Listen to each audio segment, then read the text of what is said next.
Just a brief exchange I had with somebody this morning. Before the early service, somebody came in and said, "Now, Jonathan, I want to hear a good sermon today." And I said, "Well, I do too." Because the sermon I'm preaching today is getting recorded for the Board of Ordained Ministry, so I can hopefully get ordained next summer. But that did get me thinking that a lot of churches out there never have the opportunity either to offer someone up to be ordained or to have someone come through on their way to ordination. And I know this church has gotten to experience that a number of times, whether it's someone within the church answering that call or helping others along their journey, and it is a journey. And I hope you don't take that lightly, because a lot of churches don't get to experience that. And so I hope you really cherish that opportunity that you have. As many of you know, especially those of you who are on summer vacation right now from school, school is coming up soon, the start of it.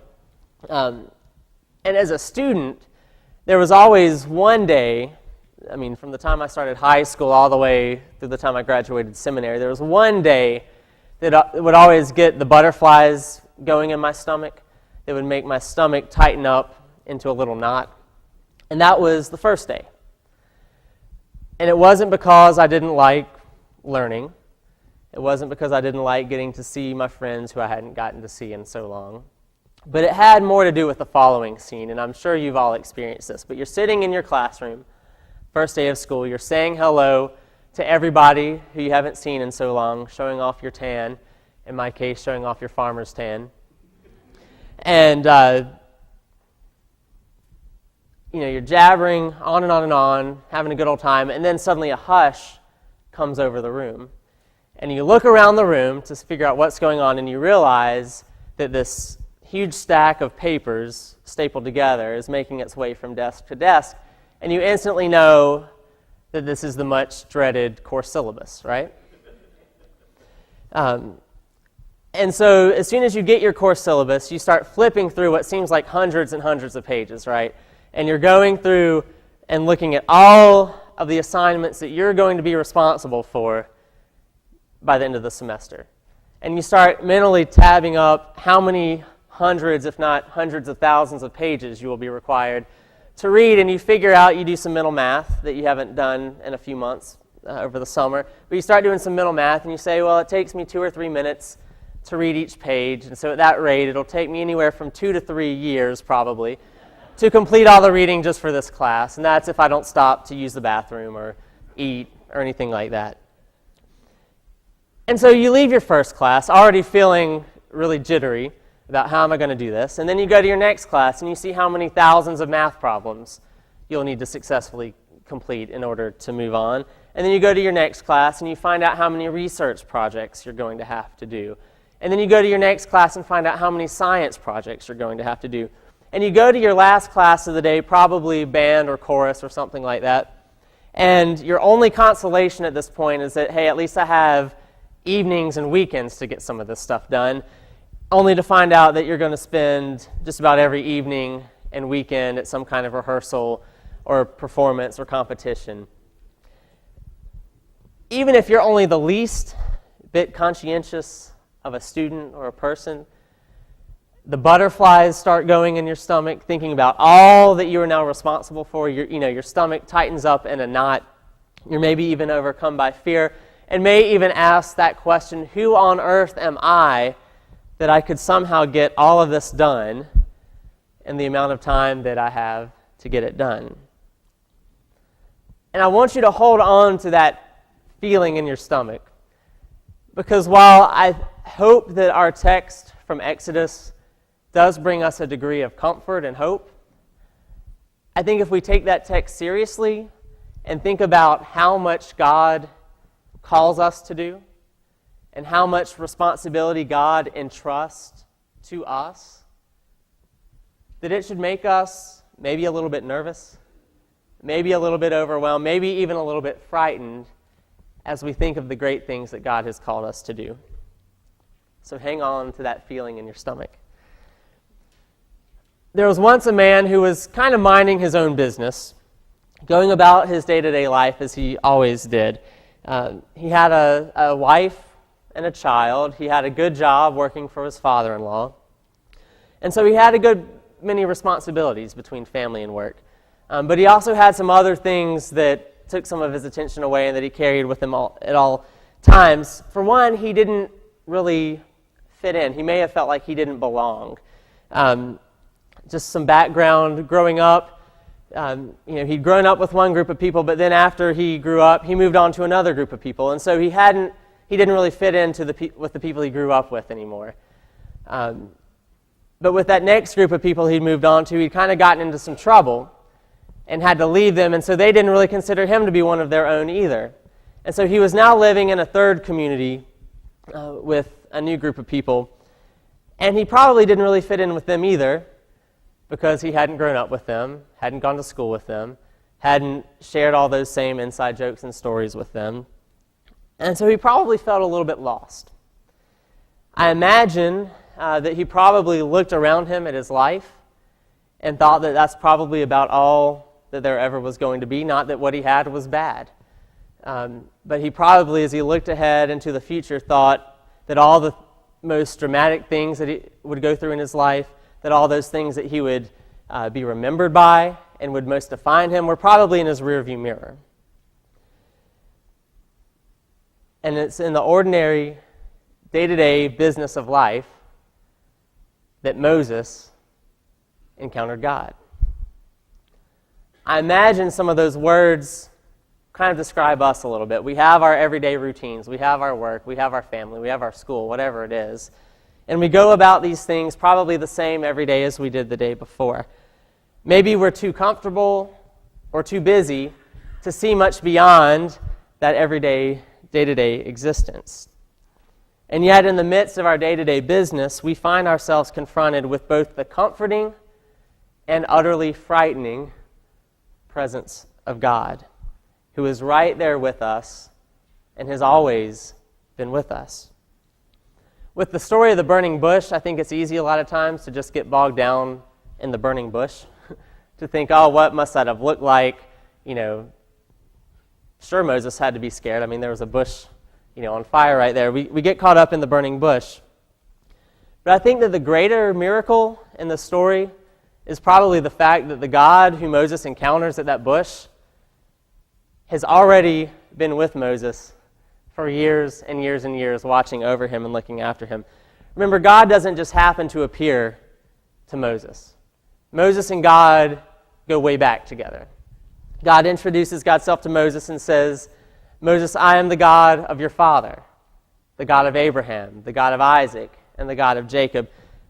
I was trying to think what that would mean in present-day terms, and the only thing I could think of was God talking to me and saying, Jonathan, you know your father, that guy who raised you, who took you to baseball games, who played catch with you in the front yard, who would play basketball with you in the driveway, who ran over you playing basketball that one time, and you still think it was a charge, and he still thinks it was a foul on you. That father who you used to stand next to at the bathroom sink with shaving cream all over your face when you were like 5, with a plastic razor in your hand so you could be like him. I'm his God. You know your grandfather, who you probably set the world record for most imaginary touchdown passes in that front yard at 34 Lord Calvert Drive? I was his God too. You know the stories he told you about his great-grandfather who fought in the Civil War and who wrote in his diary one early November morning that today old Abe was reelected? I was his God too. God's been around for a while.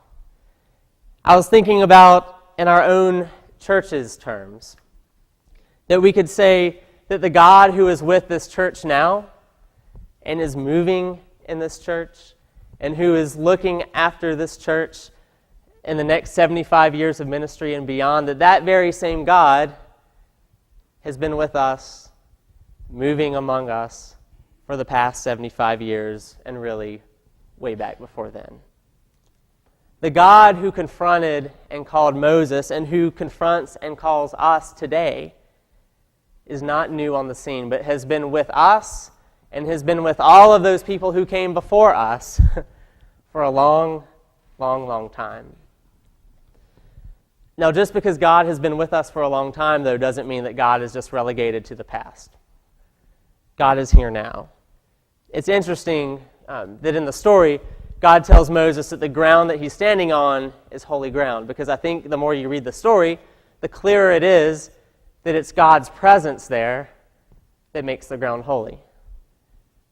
And if God's presence is what makes the ground holy for Moses, then the fact that God is here with us now means that, guess what? The ground on which we find ourselves is holy too, here and now. God has seen the misery and heard the cries and known the sufferings of God's people as he speaks to Moses, because God is near enough to see and to hear and to know. God has been with all those people who came before Moses and is with Moses right there at the burning bush. And God even promises to be with Moses as Moses does something incredibly unthinkable to him, to go to the king in a land where he isn't wanted and to bring hundreds of thousands of people out of slavery into freedom. Even the divine name that God gives to Moses has to do with the Hebrew verb that means to be or to have presence, which is a constant reminder that God has always been with God's people, that God is with God's people, and that God will always be with God's people for all of eternity.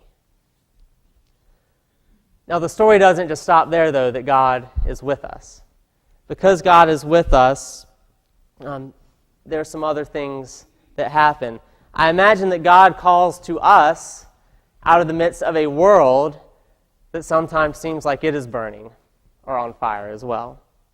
Burning with hatred, with violence, with poverty, with apathy, with broken relationships, and on and on and on. And out of this fire, I imagine God calling out to us, First Church. First Church. I have observed the misery of my people in your community. The ones who are unemployed, the ones who are underemployed, the ones who are homeless, the ones who live right in your neighborhood and walk back and forth up and down Mr. Joe White Avenue every single day. I have heard the cry of people in Myrtle Beach about gun violence. Indeed, I know the suffering of so many people in your community who are waiting for someone, anyone, to speak a word of good news. So get going. As we think about what God is calling us to do and how we respond to that call, I want to warn us not to point the finger at Moses and say, well, he didn't exactly answer his call real well. Remember, he says basically, who am I to do this that you've called me to do? If we kept on reading in the burning bush scene, he would basically say, what if people don't believe me? What do I do then, God? Later, he basically says, don't you know I ain't never been no good at talking to nobody? Some English teachers counting up the double negatives in that. I think it's an interesting side note that Moses is actually pretty good at talking when he's explaining to God why he can't do what God wants him to do. Now, I'm sure the same isn't true for us. But Moses surely isn't the only one who expresses doubts and fears when it comes to answering God's call. I'm sure we wouldn't give any of these reasons, but these are some reasons that I thought of that maybe some people somewhere give sometimes about why not to answer God's call. God, what if we don't have the kind of money in our budget to do what you're asking us to do? God, what if the thing or the things you are asking us to do are outside of our comfort zone or would require us to take, heaven forbid, a leap of faith? God, what if I don't even agree with everything that the church is doing? God, I hear what you're calling us to do, but isn't this why we pay staff to do the work for the church? Now, I didn't even say pastors, I said staff. God, who are we to be able to do what you're calling us to do? To these and the many other questions that one might offer back to God, I have a feeling that God gives the same simple words of both comfort and fright that Moses received. I will be with you. I will be with you. God may not call us back to a foreign land where we are wanted on murder charges to rescue a bunch of people out of slavery. But God calls us nonetheless, and the things that God calls us to do may strike the same kind of fear in us that they gave Moses. As we seek to address issues like poverty and homelessness, even just in our own community, there may be some of us here called not just to write a check from time to time, which is important, or to serve meals from time to time, which is important, but to even rub shoulders with and get to know the very people we think we're helping, to eat that meal with somebody at Community Kitchen, or to spend the night with that person at Street Reach, as scary as that may sound to us. As we attempt to speak a word of good news that reaches people who aren't already part of this church, or who may not be part of any church whatsoever, some here may be called to take on significant leadership for the contemporary worship service that's in the planning stages, as scary as that may sound to some of us here. As we try to nurture and build up our children and our youth, the children who we've made promises to right here at this baptismal font, some of us here may be called to serve as Sunday school teachers and youth leaders and mentors, as hard as that work is and as scary as that may sound to some of us. As we work towards the healing of broken relationships and hurting people right here in our church and community, some here may be called to take on the task of Stephen ministry, offering a listening ear and a compassionate presence to people who simply need someone to walk along beside them as they go through whatever it is they're going through. As we, as the United Methodist Church and part of the Church Universal, seek to work through challenges with a changing society around us, with how on earth to reach millennials like myself, and the world that's growing smaller and smaller and smaller, seemingly day by day, some here may be called to take the lead, whether it's as laity or as clergy. But whatever it is to which we are called, we are all nonetheless called, as scary as that may sound to some of us. The need and the opportunity that are before us, just as they were to Moses, may seem overwhelming and may seem utterly frightening and scary. It may be enough to make those butterflies start dancing around in our stomachs, like that core syllabus is being passed around again. And so as we hear God's call, may we remember that God has been with us, God is with us, and God promises to be with us. However, along with the comfort of knowing that God is with us comes the implication that a great deal is also expected. For whatever comfort we take in the fact that God is with us, we should also, like Moses, feel some fear at the magnitude of who it is who is in our midst and what God has called us to do. Will we allow God's presence to utterly change our lives? Will we even tremble and be afraid at the presence of God right here with us?